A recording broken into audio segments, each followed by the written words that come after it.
अस्सलाम वालेकुम dear students, BU concept में आपको मैं वेलकम करती हूँ। कैसे हैं आप सब? आई होप आप सब ठीक होंगे। आज हम ENG 001 elementary English lecture wise solved MCQs with brief explanation discuss करेंगे। लेक्चर नंबर 14 से स्टार्ट लेंगे क्योंकि मिड टर्म में आपका लेक्चर नंबर 13 तक शामिल हो गया था कोर्स, तो लेक्चर नंबर 14 से हम अपने MCQ स्टार्ट करते हैं। MCQ नंबर 1 है हमारे पास, what is indirect speech also known as in English. तो इंग्लिश में हमें पता है कि इनडायरेक्ट स्पीच को रिपोर्टेड स्पीच भी कहते हैं। ठीक है जी, ये ऑप्शन बी इसका करेक्ट आंसर है। MCQ नंबर 2 है, ब्लैंक है, he said I live in Paris, he said dash lived in Paris. तो इसको जब हमने यहाँ पे ब्लैंक फिल करनी है तो क्या आएगा, यहाँ पर हम यहाँ पे आई की जगह यहाँ पर प्रोनाउन चेंज करेंगे तो क्या आ जाएगा, ही आ जाएगा। He said he lived in Paris. Number 3, choose the appropriate indirect speech for the following direct speech. Direct speech है I am going to find a new job. जब हम इसको इनडायरेक्ट स्पीच में चेंज करेंगे तो option number C correct answer होगा हमारे पास। He said he was going to find a new job. ठीक है, क्योंकि आई एम को हम शिफ्ट कर देंगे पास्ट टेंस में, तो पास्ट टेंस में वो आई की जगह प्रोनाउन ही लग जाएगा और एम की जगह वाज आ जाएगा, और इस तरह हमारा सेंटेंस कंप्लीट होगा इनडायरेक्ट स्पीच में। पॉइंट नंबर 4, MCQ नंबर 4 है, how should the following direct command be phrased in indirect speech. दोबारा द इनडायरेक्ट स्पीच का क्वेश्चन है, कमांड है give all the help you can. तो इसके आंसर कौन कौन से हो सकते हैं इनडायरेक्ट स्पीच में? यहाँ पर 3 ऑप्शन है। He asked that they should give all the help they could, he asked them to give all the help they could, let them give all the help by they could. और इसके ये जो तीनों options हैं ये तीनों ठीक हैं, इसलिए नंबर डी पे आप आ जाएंगे ऑल ऑफ द अबव, क्योंकि ये जो डायरेक्ट कमांड है इसके तीनों ही आंसर बिल्कुल करेक्ट हो सकते हैं। ठीक है जी। MCQ नंबर 5 है, which word transformation is correct for the reported speech. Direct speech है I went to New York last week, इसको डायरेक्ट में चेंज करेंगे तो हमारे पास आ जाएगा he said he had gone to New York the week before. जो लास्ट वीक है वो वीक बिफोर में शिफ्ट हो जाएगा, चेंज हो जाएगा, और बाकी सेंटेंस हमारा पास्ट परफेक्ट में चेंज हो जाएगा।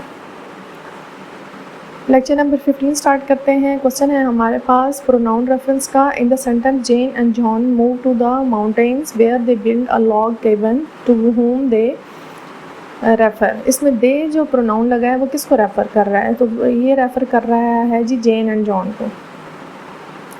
MCQ नंबर 7 है, choose the sentence with the correct pronoun comparison. किस में जी का प्रोनाउन कंपैरिजन बिल्कुल करेक्टली हो रहा है? इसका जी आंसर है my husband is 6 year older than I.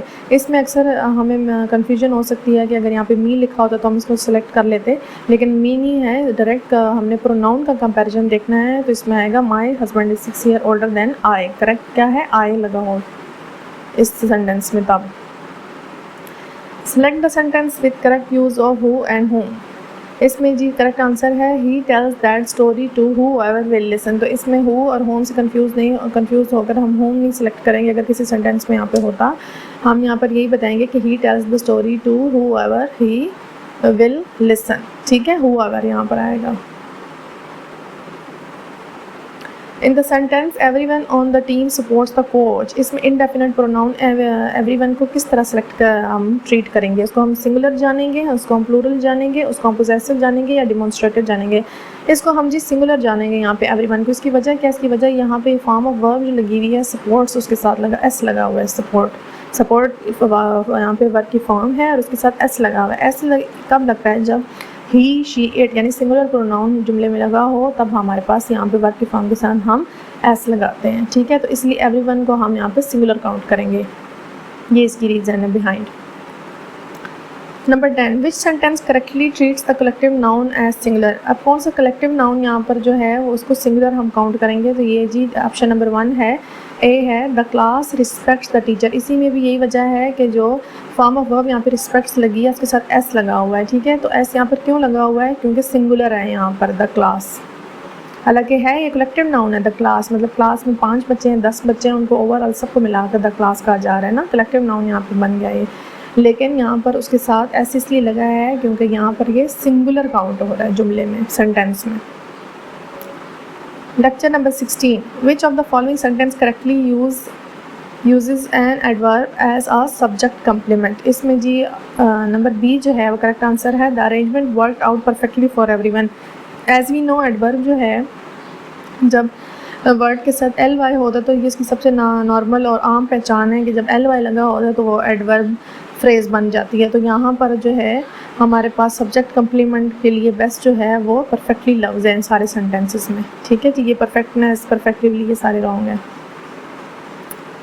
Identify the sentence with the correct subject complement. मैं आपको जो क्वेश्चन है वो रीड कर रही हूँ और उसके बाद आपको करेक्ट आंसर बता रही हूँ रीज़न के साथ। ये जो बाकी ऑप्शंस हैं इनको आप रीड कर लीजिएगा और स्किप ना कीजिएगा, रीड कर लीजिएगा तो अच्छा होगा, बेहतर होगा अंडरस्टैंडिंग के लिए। तो मैं इसलिए सिर्फ डायरेक्ट आंसर को ही समझा रही हूँ और डिस्कस कर रहे हैं हम, क्योंकि फिर अगर मैं सारे ऑप्शंस पढ़ूंगी तो फिर ये वीडियो बहुत ज़्यादा लंबी हो जाएगी, क्योंकि हमारे पास 120 जो है 120 या 120 प्लस हमारे पास MCQs हैं।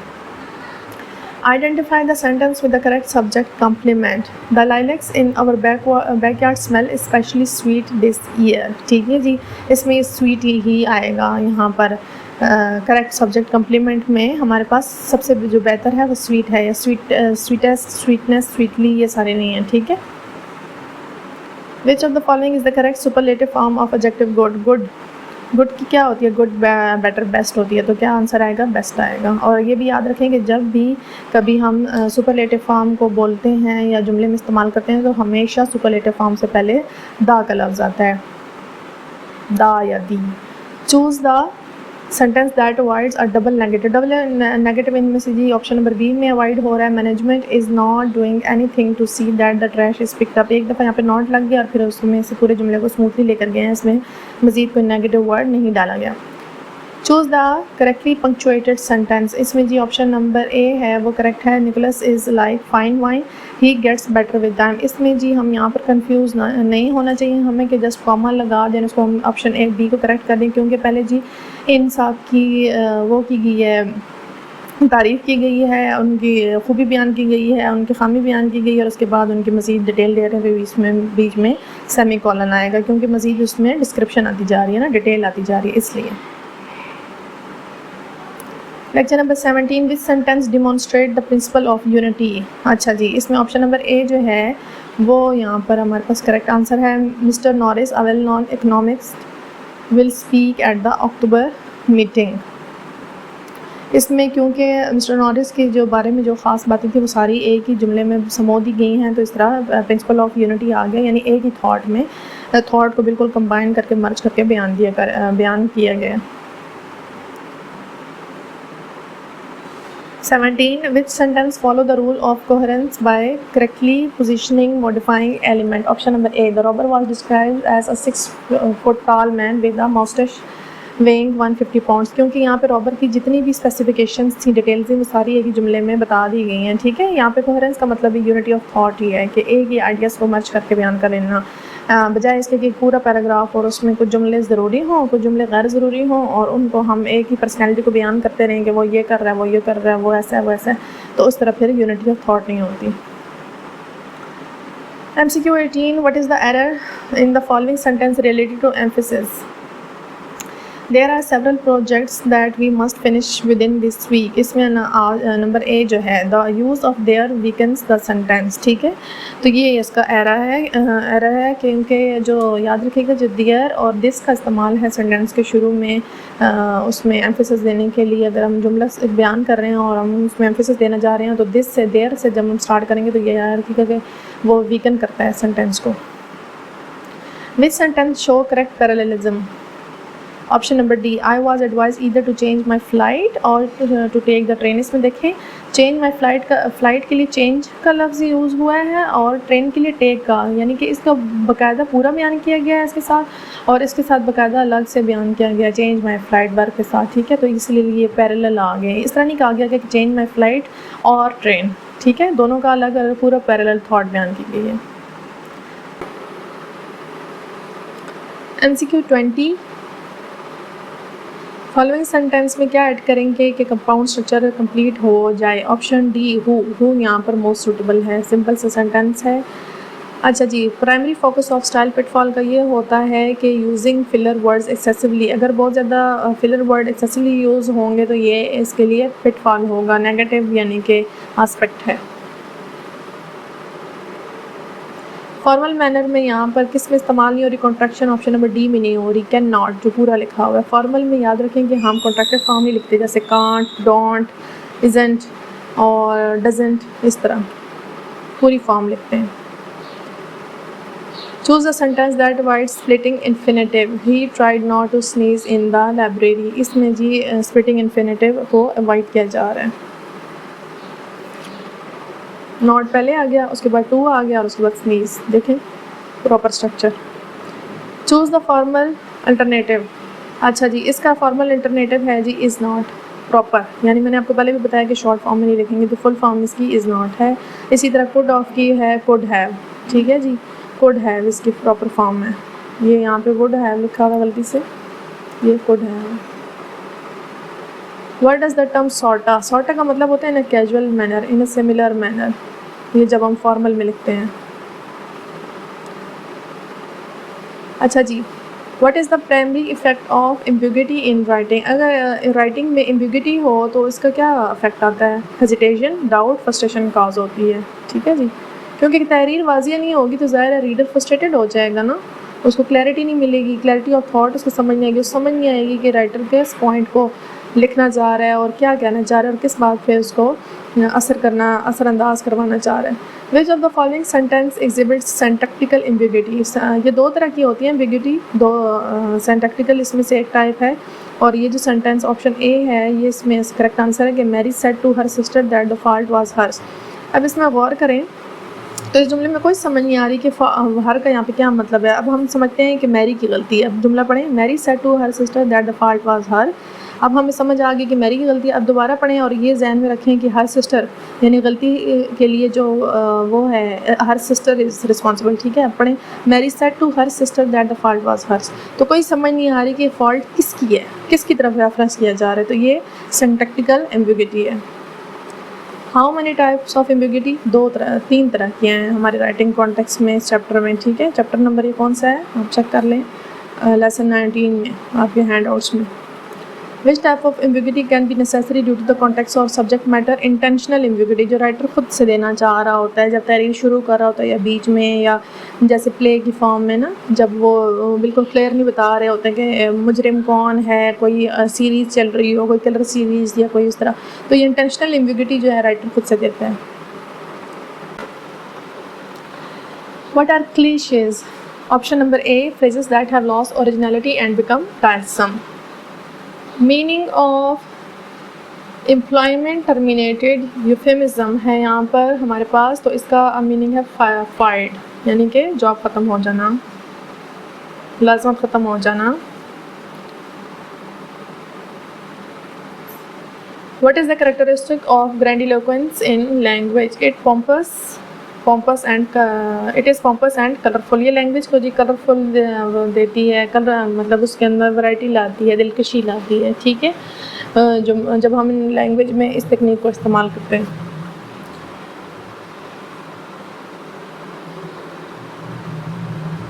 What do experience in a language refer to? Bankrupt and upward words इस जुमरे में आते हैं। स्लैंग वर्ड्स और फ्रेजेस रिप्रेजेंट क्या करते हैं? इनफॉर्मल लैंग्वेज को। ज़ाहिर है फॉर्मली आप किसी से बात करेंगे तो उसमें तो आप स्लैंग ही यूज़ करेंगे ना, तो इसलिए स्लैंग का ताल्लुक इनफॉर्मल लैंग्वेज से है। लेसन नंबर 20, टॉपिक सेंटेंस का पर्पस क्या होता है पैराग्राफ में? To introduce the main idea और the thesis of the paragraph. Coherence in paragraph can be achieved by creating logical bridges and dash bridges, verbal. In the paragraph, what should a writer be aware of what it comes to development of a paragraph? क्या करना चाहिए जी? Writing paragraphs that are too short and underdeveloped. अगर इस चीज़ से अगर writer वो रहेगा, ख़बरदार रहेगा कि उसने बहुत ज़्यादा इतने छोटे पैराग्राफ ही ना हो कि उसमें एक आइडिया समो ही ना सके, मुकम्मल ही ना हो सके, यानी 2 लाइनों का 3 लाइनों का हमने पैराग्राफ लिख लिया कि उसमें अपने अपना टॉपिक सेंटेंस जो था वो कवर नहीं किया, तो इस चीज़ से एहतियात करनी चाहिए, उसको अच्छी तरह से डेवलप होना चाहिए। Sarah is writing paragraph about her favorite place in Pakistan. She wants to include various location and describe each one adequately. What of the following methods should Sarah use to ensure her paragraph is well developed? क्या करना चाहिए? Option D, examples और वाक़यात की तारीख सब कुछ detail वगैरह शामिल करना। Option D is correct. MCQ number 40, most important point first and then proceeding to the less important one. जिस पैराग्राफ में होंगे उसको हम कहेंगे ऑर्डर ऑफ इम्पोर्टेंस पैराग्राफ। ठीक है, पहले इंपॉर्टेंट चीज़ें उसमें होती हैं इस तरतीब में और फिर कम अहमियत वाली। अंडरस्टैंडेबल कैसे होगा पैराग्राफ? नेक्स्ट पॉइंट है कोहेरेंस से, यूनिटी ऑफ थॉट से। ठीक है, ये पहले भी कुछ हम उसमें डिस्कस कर चुके हैं कि कोहेरेंस का मतलब होता है कि सारी आइडियाज़ इस तरह से मर्ज हों कि वो सारे लॉजिकल उनमें सीक्वेंस हो। ये नहीं कि एक पैराग्राफ में एक बात कश्मीर की उठाई और एक गुजरात की उठा ली। ठीक है, मतलब सीक्वेंस हो। लेसन 21, टाइम ऑर्डर पैराग्राफ में क्या तरीका होता है, तो तरीका क्या डिज़ाइन होता है उसका? सेंट्रल आइडिया होता है, बॉडी होती है, कंक्लूजन होता है, इसको टाइम ऑर्डर कहते हैं।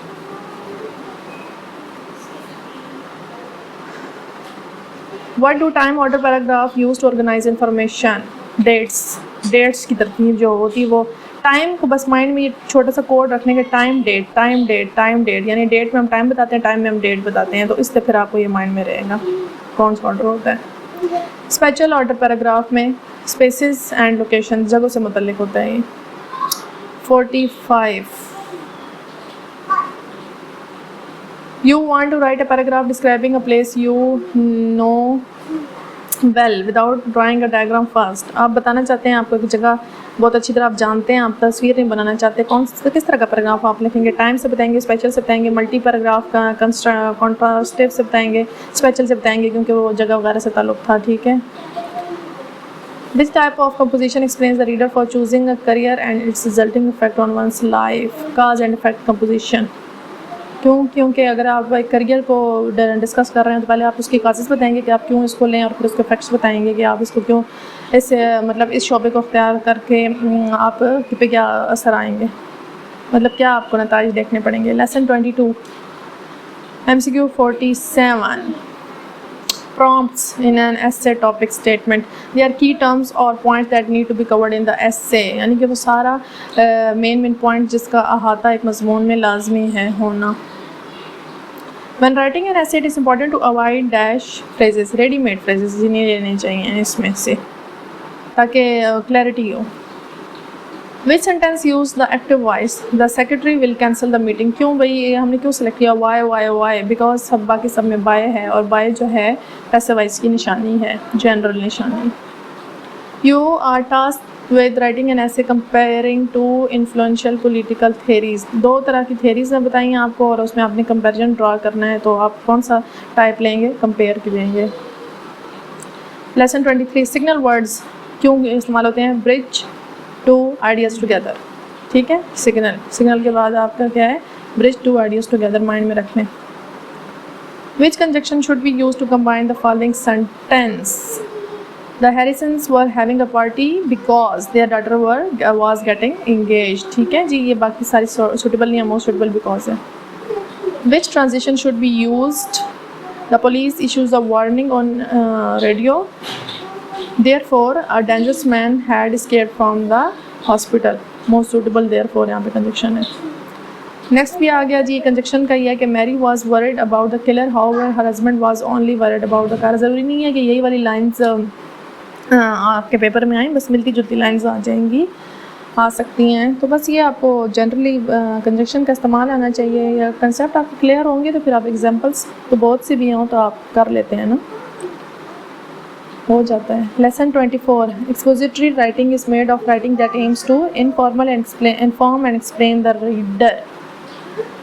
एक्सपोजिटरी राइटिंग ऐसी राइटिंग होती है जिसमें क्या करता है, जो राइटर जो है ना वो इन्फॉर्म कर रहा होता है, एक्सप्लेन कर रहा होता है अपनी कोई बात को, अपने किसी आइडिया को, अपने किसी वाक़े को। ठीक है। Which of the following is not an example of expository writing? Fictional story, fictional होती हैं जो तस्वुराती होती हैं, तो तस्वर वाली बात तो नहीं, आप यानी रियलिटी वगैरह वाले इसमें ज़्यादा होते हैं। ठीक है, मतलब का रिलेटेड है रियलिटी। बिजनेस रिपोर्ट हो सकती है, मैगजीन आर्टिकल हो सकते हैं, नॉन फिक्शन बुक्स हो सकती हैं, बस नहीं हो सकती तो फिक्शनल स्टोरीज नहीं हो सकती। Fill in the blanks. इस book expository writing should use scholarly third person tone and remain focus on. इसमें सब्जेक्टिव नहीं होना होता, फर्स्ट पर्सन नहीं यूज़ कर सकते, यानी मैं करके बात नहीं कर सकते, तुम करके बात नहीं कर सकते, आप करके बात नहीं कर सकते, थर्ड पर्सन के तौर पे बयान करना होता है। जैसे आपने अक्सर कॉलम वगैरह देखे होंगे ना कि महंगाई बहुत है, आम इंसान को चाहिए कि वो ऐसे करे, आम इंसान को चाहिए कि वैसे करे, तो थर्ड पर्सन में बात करनी है। One of the basic form of expository writing is the 5 paragraph essay। 5 paragraph essay। Which sentence use dogmatic words? always, always वाले, always, ever, never, ये वाले जो होते हैं। always listen to your parents advice, इसमें always ये देखें, पहचान रख लें। Deepika is writing an expository writing on global warming। क्या उसको अवॉइड करना चाहिए? इमोशनल लैंग्वेज नहीं करनी चाहिए कि बस राइटर को उसने अपील करना चाह रहे हैं। राइटर चाहता है कि बस सारी रीडर्स बैठ के सिर्फ मेरा कॉलम पढ़ें या मेरा डाटा पढ़ें, तो उसमें इमोशनल लैंग्वेज ना हो, ठीक है, फॉर्मल लैंग्वेज हो। Sarah is comparing two different types of expository writing in her essay, तो कंपैरिजन और कंट्रास्ट राइटिंग इस्तेमाल होगी, नाम से ही वाज़िया है। Which logical fallacy occurs when someone accepts an argument based on the authority of the person making the argument rather than evaluating the argument itself? Appeal to authority। अगर हम किसी authority से मुतासिर हैं, ठीक है, फॉर एग्जांपल इसकी अब मैं मिसाल आपको बताती हूँ समझाने के लिए। फॉर एग्ज़ाम्पल जी, अब एक एक्टर है, ठीक है, एक्टर है या एक स्कॉलर है, ठीक है, या हमारे कोई मजहबी आलिम है, तो वो कहते हैं कि ये काम ना करो, ये गुनाह है, ठीक है, तो हम उस आर्गूमेंट को नहीं देखते कि वाकई में हमारे दीन में ये गुनाह है कि नहीं है, या बाकी जिस सोसाइटी के किसी फ्लॉ की तरफ उन्होंने इशारा किया है, इसके बारे में हम तफक्कुर नहीं करते। बस ये कहते हैं कि इस बंदे ने, इस अथॉरिटी ने, इस पर्सनैलिटी ने ये बात कर दी है तो बस कर दी है, उधर हाँ हो गई है तो इधर हाँ हो गई, उधर ना हो गई तो इधर ना हो गई। इसको फिर इस आर्गूमेंट की सिचुएशन को अपील ऑफ अथॉरिटी कहते हैं। What is the purpose of a report in the context of writing styles? To communicate factual information in an orderly and objective manner। जो रिपोर्ट राइटिंग होती है उसमें सारे जो इंफॉर्मेशन है वो ऑर्डर में होंगे और ऑब्जेक्टिव मैनर में होंगे। क्या नहीं होना चाहिए एक रिपोर्ट राइटिंग में? एंड नोट्स नहीं होने चाहिए। टेबल ऑफ कंटेंट भी होते हैं, इंट्रोडक्शन भी होते हैं, एक्नॉलेजमेंट भी होती है, और भी इसकी बहुत सी टाइप्स हैं, तो एंड नोट्स इसमें नहीं होते।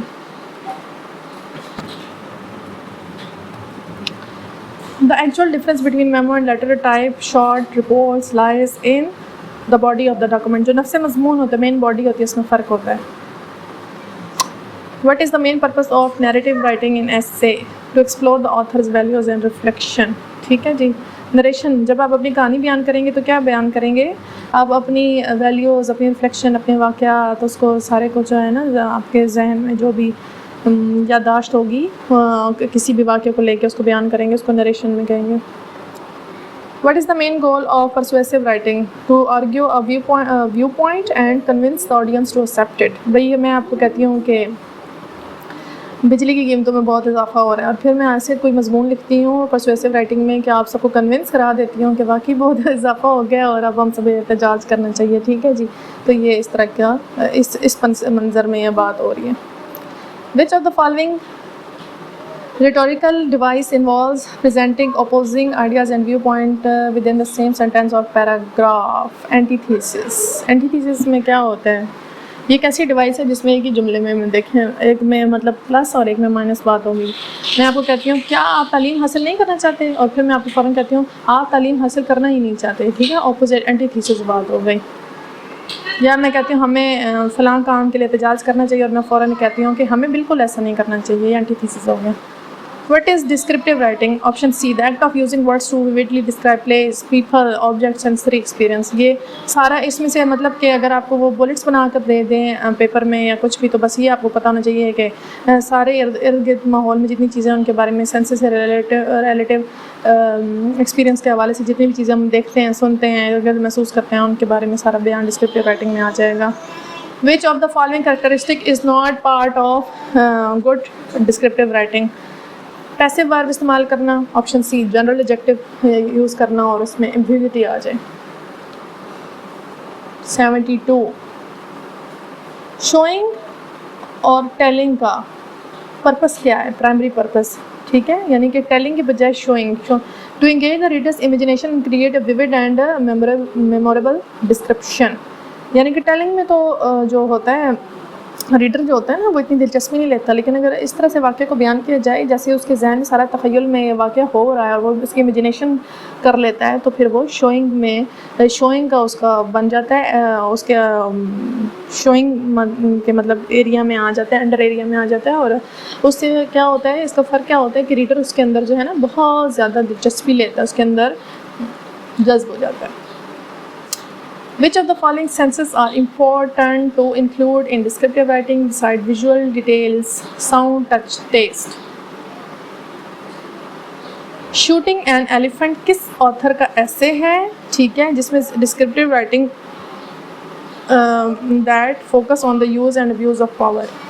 ये जी किसका है, जॉर्ज ऑरवेल का। और इनका जो पेन नेम थे, जिसके कलमी नाम थे जिसके ज़रिए वो लिखते थे अपना सब कुछ बुक्स वगैरह, तो वो था, ये था एरिक ब्लेयर, ठीक है, और असल नाम उनका जॉर्ज ऑरवेल था, इम्पॉर्टेंट है। Which is the persuasive technique, logos ethos, pathos, ये तीनों आती हैं इसमें, परसुएसिव टेक्निक में ये तीनों आते हैं, ठीक है, all. Lesson 27, which step in research writing involves locating relevant material, locate material का रेफरेंस से लोकेटिंग, लेकिन नाम से ही ज़ाहिर है। Why is using a global format APA, MLA, etc. essential in research writing? जब हम रिसर्च राइटिंग करते हैं तो ग्लोबल फॉर्मेट को क्यों पिक करें? ऑल ऑफ द ये डिटेल पढ़ लें भाई, ये आपको समझ आ जाएगी इजीली कि सारे इन सब उसकी वजह से, नुक्ता नज़र की वजह से। When should you use parenthetical citation in your research writing? All of the above. In APA style, what is the purpose of the reference page? To present a list of source cited in the paper. जो कुछ भी हमने कहीं से लिखा होगा तो उसके हम रेफरेंस बताएंगे। Lesson 28. What is the primary characteristic of a summary? It expresses the main idea through reported speech. Summary में क्या होता है, मेन आइडिया होता है। What is the main objective of paraphrase? To achieve nearly the same meaning as the original text in different words. जैसे हम करते थे स्कूल लाइफ में, तशरीह करते हैं और इंग्लिश में नज़मों की पैराफ्रेजिंग करते हैं, तो सेम वर्डिंग होती है ना, मतलब मीनिंग तो सारा नज़म का वही होता है, बस हम अपने वर्ड्स में उसको एक्सप्लेन कर रहे होते हैं। What is the essential characteristic of interpretative critique? And it introduces information from outside the original text. Clear thesis statement क्यों होनी चाहिए समरी में? To express the central theme of the text in one sentence. Which step should be taken after dividing the article into segments and labeling each segment? Write one sentence summaries for each segment of thought. जब आपने segments तो बना लिए, लेकिन अब आपने summary भी बनानी है एक सेंटेंस की, हर segment को अलग अलग से बयान करने के लिए कि इसमें क्या बयान किया जा रहा है. ट्रांजिशनल वर्ड इस समरी में क्यों इस्तेमाल होते हैं? To show relationship among supporting ideas. Good summary में क्या होना चाहिए? It omits personal ideas and influences and report the author ideas. Summary में सिर्फ जो ऑथर ने लिखा है उसी को आप समराइज़ करेंगे, अपने आइडियाज़ नहीं देंगे, वो पैराफ्रेजिंग में आप दे सकते हैं. क्या करैक्टरिस्टिक नहीं होती? लेंथ. समरी होती शॉर्ट है. Which should be the focus of good paraphrase? Achieving nearly the same meaning as the original text in different words. In the steps of writing summary, what comes after writing one sentence summaries for each segment of thought? Formulating the thesis statement. ठीक है जी. What is the purpose of punctuation in English writing? To improve the flow of writing and help the reader understand the context. Punctuation के बगैर जी अगर हमें पूरा paragraph हो और उसमें से हम सारे punctuation मार्क हटा दें, मीनिंगलेस हो जाएगा, कुछ समझ नहीं आएगी, फ्लो ही समझ नहीं आएगा. Use a period to end a sentence. जुमले के आखिर में लगता है period. Choose the correct punctuation of the following sentence. Option D 23,456 rupees. Emphasize करने के लिए क्या इस्तेमाल होते हैं? कोटेशन मार्क इस्तेमाल होते हैं, ठीक है, जो ख़ास वर्ड्स होते हैं. किसी बुक का नाम अगर जुमले में आ रहा है तो हम कोटेशन मार्क में डाल देते हैं. Fill in the blanks. Use a period to end a sentence. जुमले के आखिर में लगता है period. Sarah is writing a formal letter to her professor, तो इसमें क्या यूज़ होगा, कॉलन यूज़ होगा। ठीक है जी, ये याद रखें कि कॉमा के साथ कंफ्यूज नहीं होना, कॉलन आएगा सैल्यूटेशन के बाद। What is the main purpose of using parenthesis in a sentence? To enclose supplementary material और एडिशनल इन्फॉर्मेशन। तो अगर हमने कोई जुमला लिखना है कि मैंने जब 10 किलोमीटर का सफ़र किया तो मैं वहाँ गया, और वहाँ का बीच में हम पैरेंथेसिस में लिख लेते हैं कराची, ठीक है, तो वो एडिशनल डिटेल हो जाएंगी। Fill in the blanks, use an exclamation mark to show strong emotion, ठीक है, हुर्रा वगैरह जिस तरह होती हैं, जीतने हारने वाले, जैसे हम इमोशन जुमलों में एक्सप्रेस करते हैं। Which punctuation mark should be used to introduce a series of item colon? What is the correct abbreviation of United State of America, USA? Correct spelling इसमें अकम्प्लिश के ये हैं, ऑप्शन ए। हाइफन कैसे लिखेंगे आप, 21 to 99, 20 के बाद भी आएगा, 90 के बाद भी आएगा।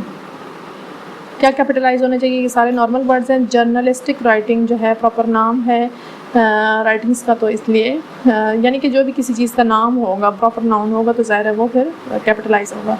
यूनाइटेड नेशन का UN एब्रीवेशन है। पोजेशंस की करेक्ट स्पेलिंग ये है। करेक्ट स्पेलिंग किसी भी वर्ड के आपके आ सकते हैं। What is the correct abbreviation of doctor DR dot? When it begins an independent clause, then we should capitalize the first word after a colon.